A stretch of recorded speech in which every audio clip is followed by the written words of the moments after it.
Assalamu alaikum viewers. Ninth class, chapter number 2, solving a biological problem, and the lecture number 2. The topic is deductions. How deductions are made and formulated.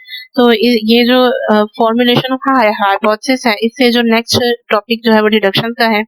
तो इसमें हम ये देखेंगे जो biologist है वो hypothesis से डिडक्शंस को बनाता है। जो डिडक्शंस हैं ये बेसिकली लॉजिकल कंसिक्वेंसेस होती हैं, यानी कि इस काम को करने के लिए पहले हमें यहाँ एक हाइपोथेसिस को लेना पड़ता है कि इसको बिल्कुल सच माना जाए और इससे जो हमारे एक्सपेक्टेड रिजल्ट्स हैं यानी जो डिडक्शंस हैं उनको निकाला जाए, एक्सपेक्टेड नतीजे लिए जाएं।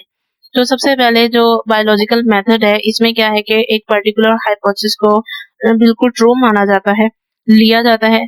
फिर उसमें क्या है कि कुछ नतीजे उसमें देखे जाते हैं। तो उन नतीजे में दो टर्म्स यूज हो रही हैं, इफ और देन। ये दो लॉजिक्स यूज हो रहे हैं डिडक्शंस में। नेक्स्ट इसमें जो है वो बताया हुआ है कि जो बायोलॉजिस्ट है वो हर तरह की सिचुएशन को चेक करता है ताकि जो भी उसने हाइपोथेसिस बनाया है उसको अप्लाई करे और ये चेक करे कि उसका जो हाइपोथेसिस है आया कि वो ट्रू है या कि नहीं है। तो इसके एग्जांपल में उसने कहा है बायोलॉजिस्ट ने कि all plant cells have nucleus, कि जितने भी प्लांट्स के सेल्स हैं उनके अंदर न्यूक्लियस मौजूद होता है।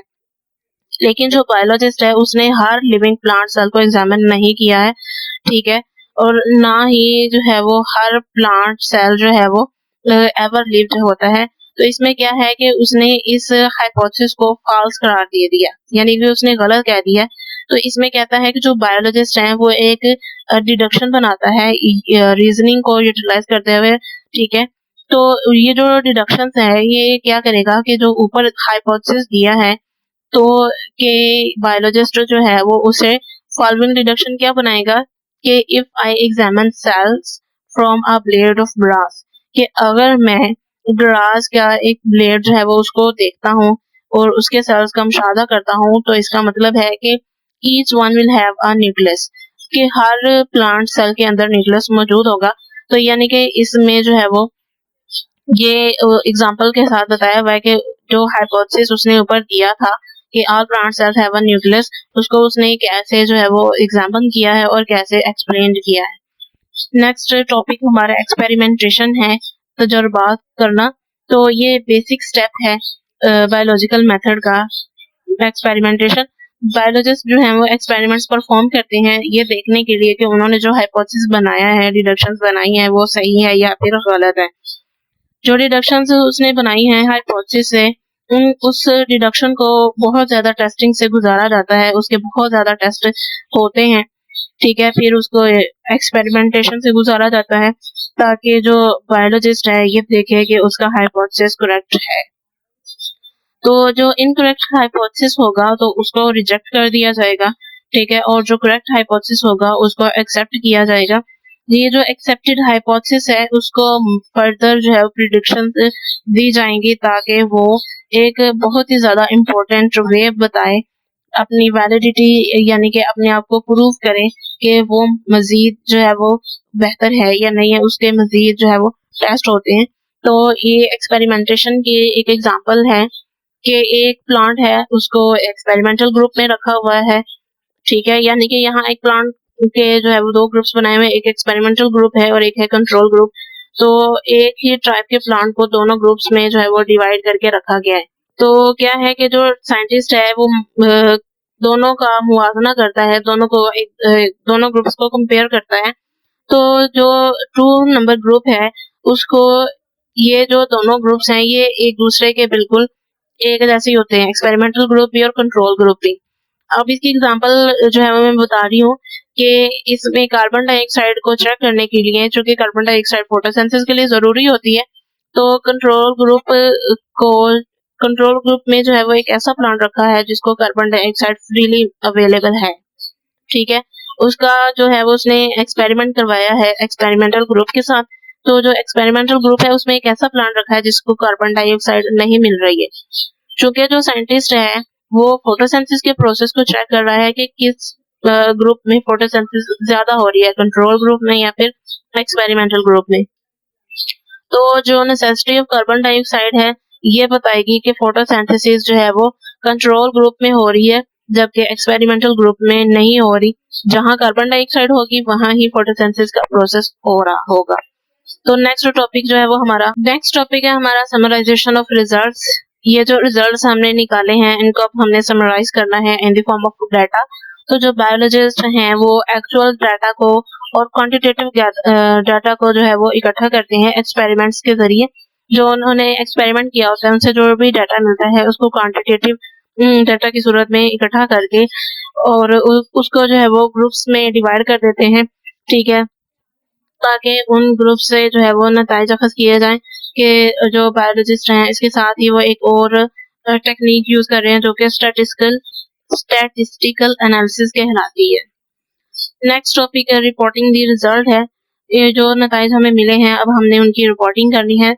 तो जो बायोलॉजिस्ट है वो क्या करते हैं कि अपनी जो फाइंडिंग्स हैं यानी कि उन्होंने जो भी कंक्लूजन्स ड्रॉ किए होते हैं उनको जर्नल्स और बुक्स में जो है वो पब्लिश करते हैं, यानी कि नावलों में, किताबों में शाया करवाते हैं एट नेशनल और इंटरनेशनल मीटिंग्स। ठीक है, जो भी नेशनल इंटरनेशनल मीटिंग्स हैं या फिर कॉलेज और यूनिवर्सिटीज लेवल्स में जो सेमिनार्स हो रहे होते हैं उनमें जो है वो उस रिजल्ट्स को जो है वो पब्लिश कर किया जाता है, बताया जाता है लोगों को। दूसरा ये है कि ये जो रिजल्ट्स को पब्लिश करना है ये साइंटिफिक मेथड का बहुत ही अहम हिस्सा होता है। ये दूसरे लोगों से जो है वो जो जो हमारे रिजल्ट्स निकलते हैं एक्सपेरिमेंट्स के, ठीक है, वो जो लोग हैं जो को उस रिजल्ट्स को, उन कंक्लूजन्स को रीड आउट करते हैं, स्टडी करते हैं, वो फिर हमें बताते हैं कि जो हमने बायोलॉजिकल प्रॉब्लम को सॉर्ट आउट किया है आया वो वेरीफाई है या फिर जो है वो हमारे लिए सूटेबल है या फिर नहीं है। नेक्स्ट हमारा जो टॉपिक है वो है थ्योरी, लॉ और प्रिंसिपल।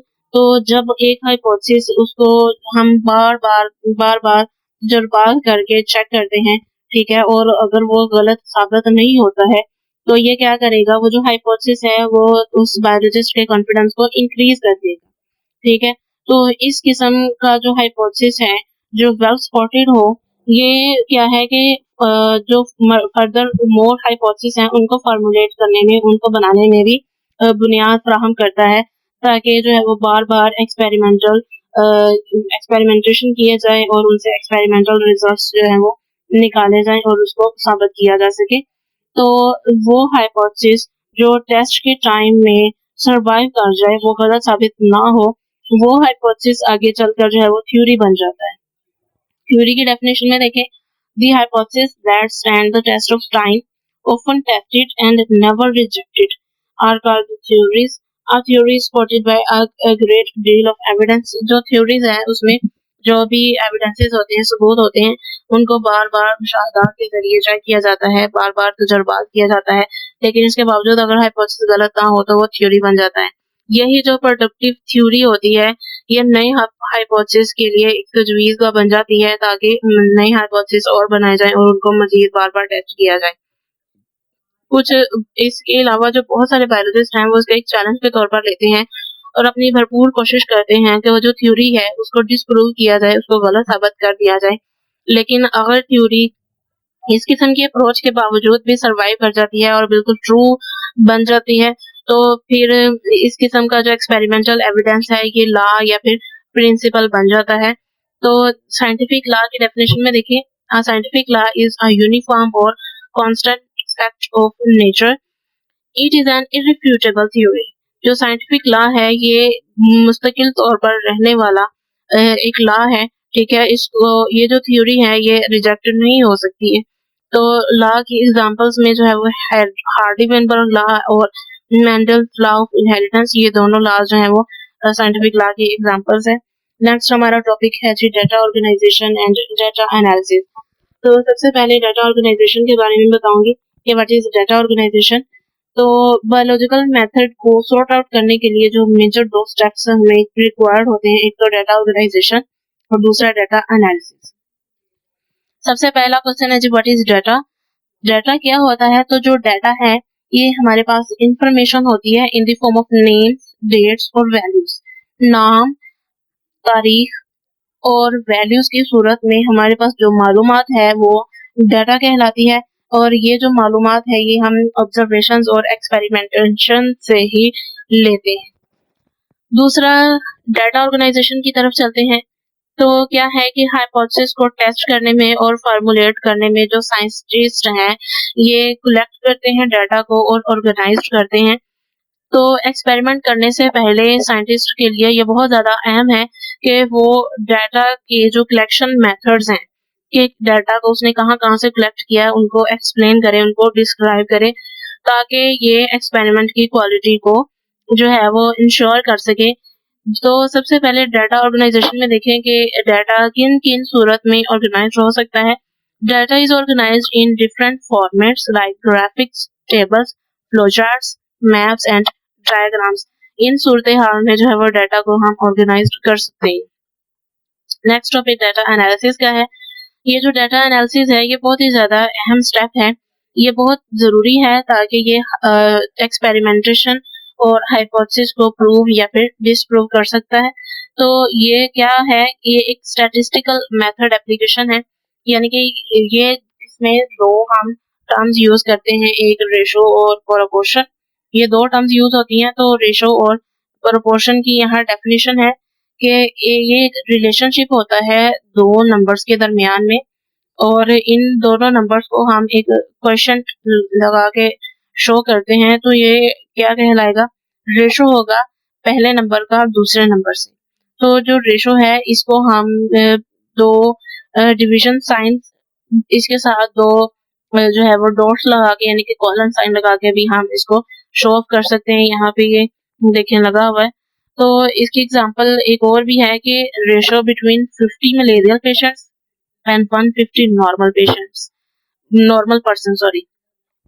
तो अगर 50 पेशेंट्स हैं जो मलेरिया के, उनका कंपैरिजन करवाया जाए 150 नॉर्मल पर्सन्स के साथ, तो इनके दरमियान में 1 और 3 की रेशो बने। अब मैं चलूंगी दूसरी टर्म यानी प्रोपोर्शन की तरफ।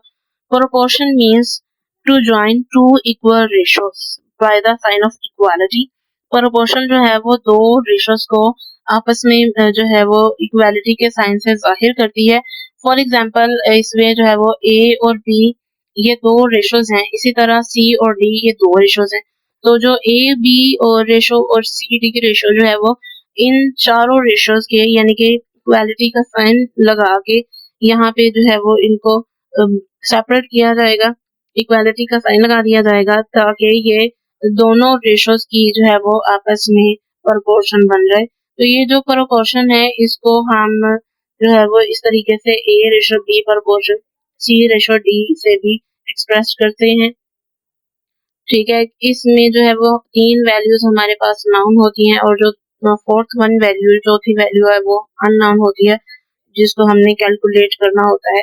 चूँकि मैथ में इस किस्म के रेशो प्रोपोर्शन के क्वेश्चंस होते हैं, ठीक है, तो उसमें भी यही प्रोसेस है, 3 वैल्यूज़ हमारे लिए नाउन होती हैं, हमें दी गई होती हैं और चौथी वैल्यू हमने फाइंड करनी होती है। एक प्रोपोर्शन की एग्जांपल यहाँ एक्सप्लेन की हुई है कि जो एक बायोलॉजिस्ट है, ये कैलकुलेशन करता है कि कितने बर्ड्स हैं जो मलेरिया से अफेक्टेड हैं, ठीक है। जब भी उनको मॉस्किटो ने बाइट किया है, मॉस्किटो ने काटा है, तो कितने बर्ड्स हैं जो कि मलेरिया से अफेक्टेड हैं।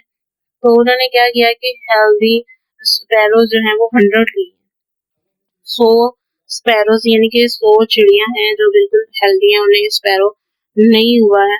तो क्या है कि यहाँ 100 में से उन्होंने 20 को बाहर निकाल दिया है, ठीक है, 20 स्पैरोज टोटल हैं।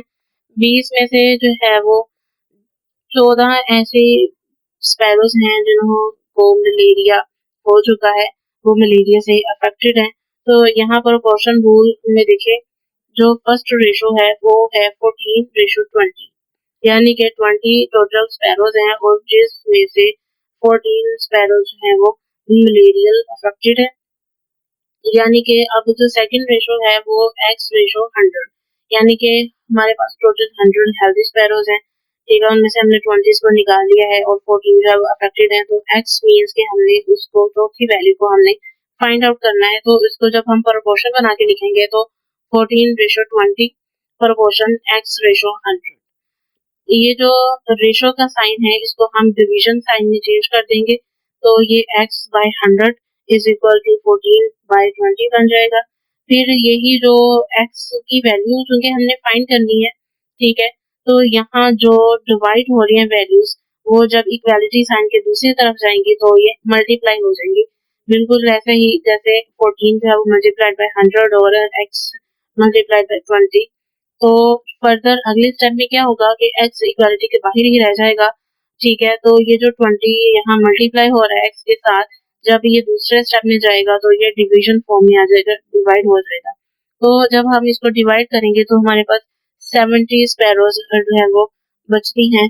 तो इसका मतलब क्या है कि 100 स्पैरोज में से जो 70 स्पैरोज हैं वो मलेरियल अफेक्टेड है, मलेरिया उनको हो चुका है। स्टैटिक्स मीन्स का यानी कि स्टैटिक्स का मतलब क्या है कि डेटा को समराइज करना है थ्रू कैलकुलेशन, मीन्स वैल्यू को, यानी कि एवरेज वैल्यू को कैलकुलेट करते हैं ताकि डाटा को समराइज किया जाए, ये स्टैटिक्स का मतलब होता है। तो इसका जो बहुत ही अहम स्टेप जो है वो ये क्या है कि ये रॉ डाटा को इंफॉर्मेशन में चेंज कर देता है, जिसको फिर हम रिपोर्ट्स को और रिजल्ट्स को समराइज करने के लिए इस्तेमाल कर लेते हैं। तो लास्ट टॉपिक जो है वो बायोइन्फॉर्मेटिक्स का है कि जी व्हाट इज बायोइन्फॉर्मेटिक्स। तो bioinformatics refers to the computational and statistical techniques for the analysis of biological data।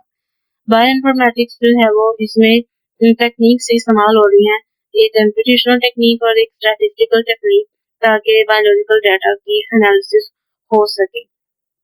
Biological method को सॉल्व करने के लिए तो बहुत सारी एप्लीकेशंस हैं और बहुत से अप्लाइड मैथमेटिक्स के रूल्स इस्तेमाल हो रहे हैं। तो मेजर बायोलॉजिकल प्रॉब्लम जो हैं वो ये है कि मैथमेटिक्स में जो यूज हो रहे हैं, एक तो जीन फाइंडिंग है, दूसरा प्रोटीन स्ट्रक्चर और तीसरा प्रोटीन प्रोटीन इंटरेक्शन है। ये जो नॉलेज है ये हम मैथमेटिकल एनालिसिस के जरिए, टेक्निक्स के जरिए गेन करते हैं। Thank you.